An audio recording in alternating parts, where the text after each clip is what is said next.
2004 അന്നത്തെ വാജ്പേയി സർക്കാരിൻ്റെ ഏറ്റവും പ്രധാനപ്പെട്ട ഒരു മുദ്രാവാക്യമായിരുന്നു ഇന്ത്യ ഷൈനിങ്. ഇന്ത്യ ഷൈനിങ് എന്നൊരു മുദ്രാവാക്യം മുഴക്കിയാണ് അന്ന് വാജ്പേയി സർക്കാർ തെരഞ്ഞെടുപ്പിനെ നേരിട്ടത്. അതിന് തൊട്ട് പിന്നാലെയാണ് ഉത്തർപ്രദേശിലെ ലക്നൌവിൽ ഒരു സാരി വിതരണം. ആ സാരി വിതരണത്തിന് തൊട്ട് പിന്നാലെ തിക്കിലും തിരക്കിലും പെട്ട് ഒരുപാട് മനുഷ്യർ കൊല്ലപ്പെടുന്നൊരു സാഹചര്യമുണ്ടായത്. ആ ഒറ്റ സംഭവത്തിൽ വാജ്പേയി സർക്കാരിന് അധികാര തുടർച്ച കിട്ടിയില്ല. അങ്ങനെയാണ് 2004 UPA സർക്കാർ അധികാരത്തിൽ വരുന്നത്. 2021 നിയമസഭാ തെരഞ്ഞെടുപ്പ്, 2016 പറയാം. 2016 കേരളത്തിലെ നിയമസഭാ തെരഞ്ഞെടുപ്പിൽ അന്ന് LDFനെ സഹായിച്ച വലിയ രാഷ്ട്രീയ വിവാദമായിരുന്നു സോളാർ വിവാദം.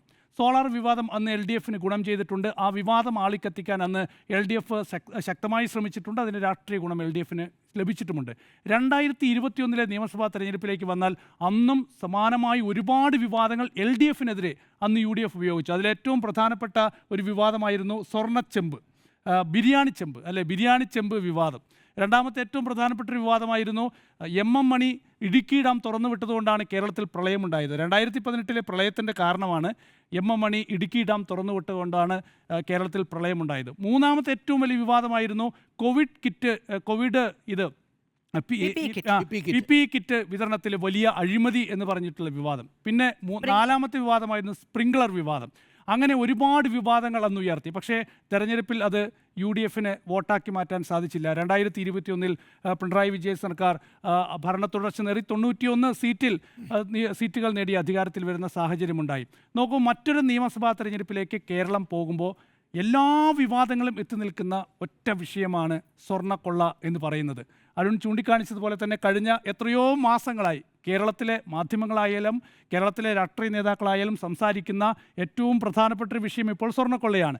ഞാൻ മനസ്സിലാക്കുന്നത് കേരളത്തിലെ UDFും കോൺഗ്രസും ഒക്കെ തന്നെ ഇപ്പോൾ ഈ വിഷയം ശക്തമായി ഉയർത്തുന്നതിന് പിന്നിൽ ഇപ്പോൾ കോൺഗ്രസിൻ്റെ തെരഞ്ഞെടുപ്പ് ഉപദേശകനായ സുനിൽ കനകോലു ആണെന്നാണ്. സുനിൽ കനകോലുവിൻ്റെ റിപ്പോർട്ടിൽ ഈ സ്വർണ്ണക്കൊള്ളയിലെ എല്ലാ വിഷയങ്ങളും ചർച്ചയാക്കണം, വിവാദ വിഷയമാക്കണം എന്ന് നിർദ്ദേശം നൽകിയെന്നാണ് ഞാൻ മനസ്സിലാക്കുന്നത്. അതിൻ്റെ ഭാഗമായിട്ടാണ് സ്വർണ്ണക്കൊള്ള മാത്രം കോൺഗ്രസ് പിടിക്കുന്നത്. പക്ഷേ ഇതേ കനകോലുവിൻ്റെ റിപ്പോർട്ടിൽ പറയുന്നുണ്ട് കഴിഞ്ഞ തദ്ദേശ തെരഞ്ഞെടുപ്പിൽ സ്വർണ്ണക്കൊള്ള അത്രത്തോളം കോൺഗ്രസിന് ഗുണം ചെയ്തിട്ടില്ല എന്നത്.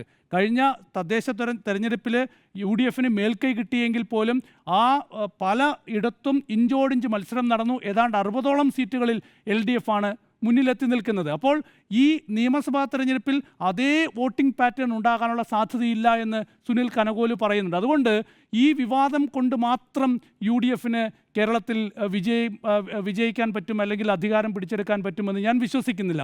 അത് ഏറ്റവും ഒടുവിൽ സുനിൽ കനകോലുവിൻ്റെ റിപ്പോർട്ടിൽ തന്നെ പറയുന്നുണ്ട്. കേരളത്തിലെ LDFും UDFും തമ്മിൽ ഇഞ്ചോടിഞ്ച് മത്സരമാണ് എന്നത്.